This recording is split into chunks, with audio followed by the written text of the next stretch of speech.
Hindi letters learningல நம்ம ஸ்வர் பார்த்தாச்சு. That is vowels of Hindi. 13 letters இருக்குன்னு பார்த்தோம். Next consonants of a Hindi that is வியஞ்சன் 33 லெட்டர்ஸ் பார்த்தோம். இப்போ உயிர்மெய் எழுத்து ஹிந்தியோட இது பாரகடின்னு சொல்லுவோம். இதில் நம்ம லேர்ன் பண்ணுறதுக்கு முன்னாடி இந்த மாத்ராஸ் தெரிஞ்சுக்கிறது தான் ரொம்ப முக்கியம். ஆ சவுண்டுக்கு எந்த மாத்திராவும் நம்ம போட தேவையில்லை. பிகாஸ் வியஞ்சனில் கன்னா ஆ சவுண்டு லாஸ்ட்டில் முடியுது. ஸோ ஆக்கு எந்த சிம்பிளும் ஆட் பண்ண வேண்டாம். ஆக்ஸு துணைக்கால். ஈ சவுண்டுக்கு முன்னாடி ஒரு கர்வ் போடணும். இந்த மாதிரி ஈ சவுண்டுக்கு பின்னாடி ஒரு கர்வ். ஊ சவுண்டுக்கு இதை நான் பசங்களுக்கு தோசை ஊற்றிருக்காங்கன்னு ஞாபகம் வச்சுக்க சொல்லுவேன். ஃபஸ்ட்டு தோசை ஊற்றுற மாதிரி சிம்பிள் இருந்துச்சுன்னா அது சின்ன ஈ.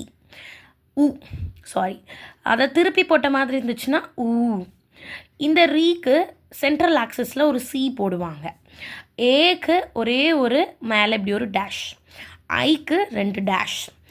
ஓக்கு நீங்கள் சிம்பிள் ஞாபகமே வச்சுக்க வேண்டாம். இந்த ஆவை மட்டும் நம்ம மடைச்சிட்டோன்னா துணைக்கால் கூட ஒரே ஒரு டேஷ் இருக்குது. ஸோ ஒரு துணைக்கால் ஒரே ஒரு டேஷ் இருந்துச்சுன்னா ஓ சவுண்டு. இது ஒரு துணைக்கால் 2 டேஷ் இருந்துச்சுன்னா ஔ சவுண்டு. அஹா மாதிரியே மேலே டாட்டு சைடில் டாட்டு வந்தால் இந்த மாத்ராஸ் தான் நம்ம எல்லா வியஞ்சன் லெட்டர்களையும் சேர்த்து எழுதி உயிர்மை எழுத்துக்களாக எழுதுவோம்.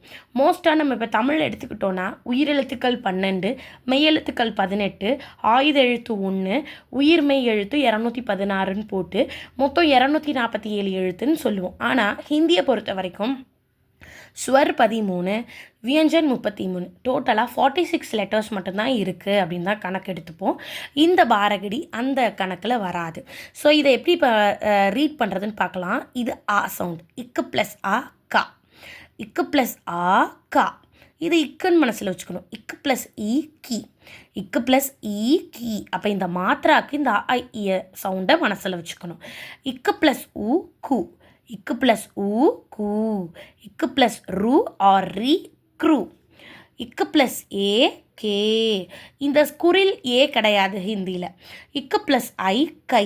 இக்கு ப்ளஸ் ஓ கோ. இக்கு ப்ளஸ் ஔ கௌ.